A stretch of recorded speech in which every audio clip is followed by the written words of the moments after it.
ఏమన్నా మాట్లాడితే నేను 17 శాఖలు చేసినా 20 శాఖలు చేసినా అని అన్ని తప్పుకొని చెప్తాడు. ఆయన పోగిన కొడుకు ఆల్రెడీ ఎమ్మెల్యే అయిపోయింది, ఇప్పుడు ఇంకో కొడుకుని ఎంపీ పెడుతుంది. దీని అర్థం ఏంది?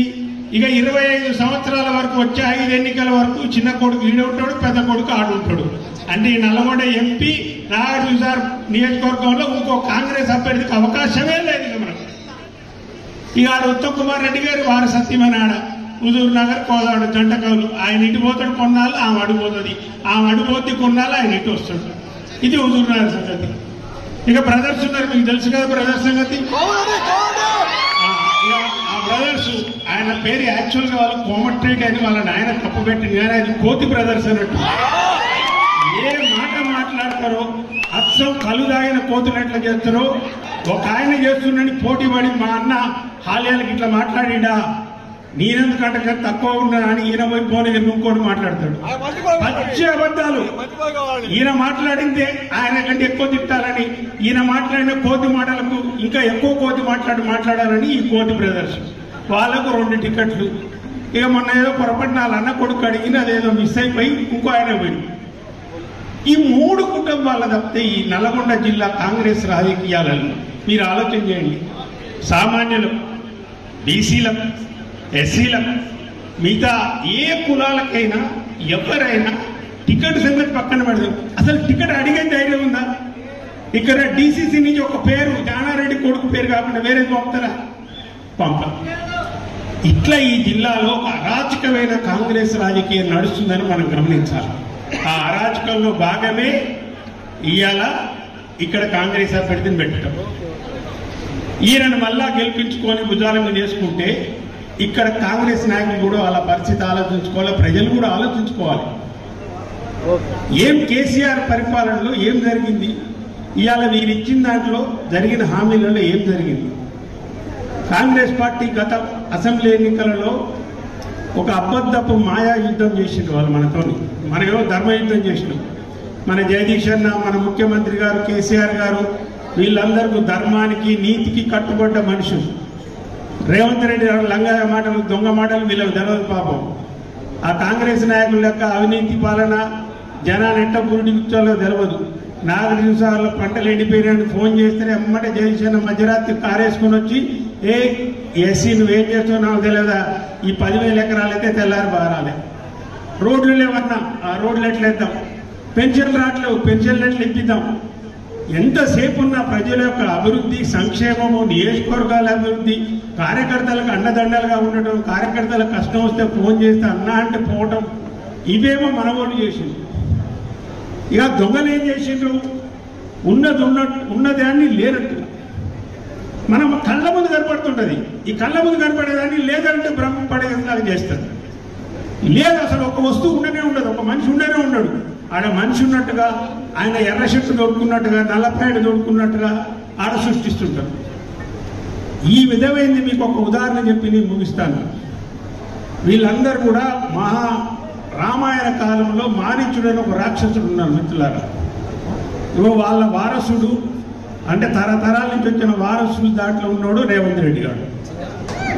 ఈ మారీచుడు ఏం చేస్తాడంటే, వీళ్ళ లక్షణం ఏంటంటే, మారీచుడి లక్షణం రామాయణంలో రావణుడి సైడ్ ఉంటాడు, ఆ రాక్షసుడు కదా. రావణుడి ఎట్లన్నా పోయి నువ్వు రాముడిని అడవిలకు పంపు, నీ సీతను ఎత్తుకొని వస్తా అంటాడు. సరే వీడి పోయి బంగారు లేడి వేసి వేసుకొని పోయిగా మీకు అంతా తెలుసు, రావణుడు లేడెమ్మడి పడతాడు. లక్ష్మణుడు గీత గీసి వదిలిన ఆడబెట్టిపోతాడు, ఈయన గీత దాటుతాడు, వాడు ఎత్తుకుపోతాడు. ఇలా జరిగింది ఏంటంటే, వాడు బంగారు లేడి వేసి వేసుకోండు మారీచుడు. ఇది ఉండేది కాదు, కానీ ఉన్నట్టుగా భ్రమ కల్పించిండు, రామునికే కల్పించిండు. పోయిండు.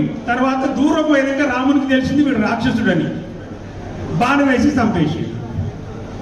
చంపిన తర్వాత వాడు ఊరుకోలే, చచ్చిపోతూ కూడా వాడు హా లక్ష్మణ హా సీత అని చచ్చిపోయాడు. చచ్చిపోతూ కూడా ఏం భ్రమింపజేసిందంటే, చచ్చిపోయింది మారీచుడు కాదు, రాముడు చనిపోయాడుగా భ్రమింపజేసి లక్ష్మణుని గీత దాటిపించిండు.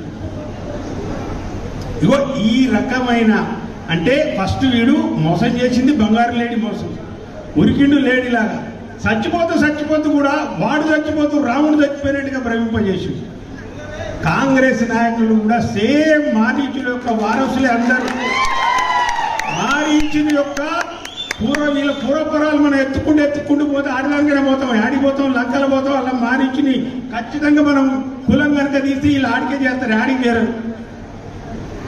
24 గంటల కరెంట్ ఇస్తుంటే కరెంట్ ఆడే వస్తుందా అని కోతి మంత్రి అన్నాడు. ఆడాడ స్టేట్మెంట్. రైతు బంధు ఇస్తుంటే 11 సార్లు మిత్రులారు ఆలోచించండి, 11 విడతలుగా 69 లక్షల మంది రైతు ఖాతాలలో 73,700 కోట్ల రూపాయలు ఇచ్చినాడు కేసీఆర్ గారు. దాదాపు 74,000 కోట్ల రూపాయలు రైతుల ఖాతాలు వేసినారు. రైతు బంధు రావట్లేదంట. ఎక్కడో అర్హతలు ఎక్కడో మిగతాది ఏదైనా ఉంటే వ్యవసాయానికి ఇవాళ మేము ఒడ్లు కొనండి అంటే ఇంతవరకు 7,000 కల్లాలు, 7,000 కొనుగోలు కేంద్రాలు ఓపెన్ చేసి 7,600 కొనుగోలు కేంద్రాలు ఓపెన్ చేసి కేసీఆర్ గారు పండిన ప్రతి గింజ కొన్నాడు. అవి ఒడ్లు ఏదైనా జొన్నలు కానీ కందులు కానీ ఏదైనా పొద్దుతిరుగుడుతో సహా ఉన్నాయి. 27,000 కోట్ల రూపాయలు ఈ కొనటానికి, ధాన్యం కొనటానికి రైతుల నుంచి కొన్నాడు. ఇప్పుడు మిల్లలు కొంటలేరు అంటారు. కొనడు వాడు వ్యాపారస్తుడు, వాడికి ధర తక్కువ కొంటాడు, లేవంటే కొనడు. నువ్వు ప్రభుత్వం కొన్నది కేసీఆర్ గారు 27,000 కోట్లు పెట్టి కొన్నాడు. ఆయన ప్రభుత్వం కొనదట. ఎంఎస్పీ పలుకుతలేదు. 16,1700కే ఇస్తున్నాను, 500 బోనస్ ఇస్తున్నాను. దీని కథ ఏంటి అంటే రేవంత్ రెడ్డి మాట్లాడు. ఇలా చూడండి ఎన్ని ఊట్లు ఇలా రోడ్ల మీద ఉన్నాయి మనం చూస్తున్నాం. ప్రాజెక్టులు ఈయన జానారెడ్డి గారు పక్కనే ఉంటుంది. ఇక మంత్రి గారు ఎప్పుడు చెప్తుంటారు, జగదీశన్ చెప్పేదిగా నీళ్ళు పక్క నుంచే పోతుంటే ఈయన సోయి ఉన్నది. ఇక్కడ నీళ్ళు ఎన్నడన్నా ఆఖరిసారికి ఇంతవరకు మొత్తం 2 కార్లకు నీళ్ళు ఇచ్చిన ఘనత మళ్ళా కేసీఆర్ ప్రభుత్వాన్ని, మళ్ళా జగదీష్ రెడ్డి గారి మొత్తం కూడా ఈ 7 సంవత్సరాల నుంచి ప్రతి 2 పంటలకు ఇచ్చింది. నీళ్ళు ఇవ్వట్లేదంటారు. ఇక ఎక్కడో లేని అంశాలన్నీ పట్టుకొచ్చి 10 సంవత్సరాలు నేను చెప్తున్న మిత్రులారా రాసి పెట్టుకోండి. ఇండియా మొత్తంలో కేసీఆర్ గారి పరిపాలన ఒక స్వర్ణయుగం. అందరికీ ఎన్నడో మనం విన్నాం గుప్తుల నాటి స్వర్ణయుగ పరిపాలనని. అది మనం జూన్ల పుస్తకాలలో చదువుతున్నాం. ఈనాడు 10 సంవత్సరాల్లో ప్రతి వర్గం, రైతులు కావచ్చు, కూలీలు కావచ్చు, కార్మికులు కావచ్చు, విద్యార్థులు కావచ్చు, యువకులు కావచ్చు, మహిళలు కావచ్చు, మీరు ఏ పేరని చెప్పండి, ప్రతి ఒక్కరిని కూడా కడుపులో పెట్టుకుని సాధుకుంటూ మన కేసీఆర్ గారు. అలాంటి పరిపాలన ఈయన అంటాడు. ఈయన నిన్నమని వచ్చిన మనగాడు తెలంగాణ ధ్వంసం చేసిండు కేసీఆర్. అరే హౌలే, ధ్వంసం చేసినా నువ్వు ధ్వంసం చేస్తున్నావు. ఇప్పుడు నాకు చెప్పు, నువ్వు ధ్వంసం చేస్తున్నావు.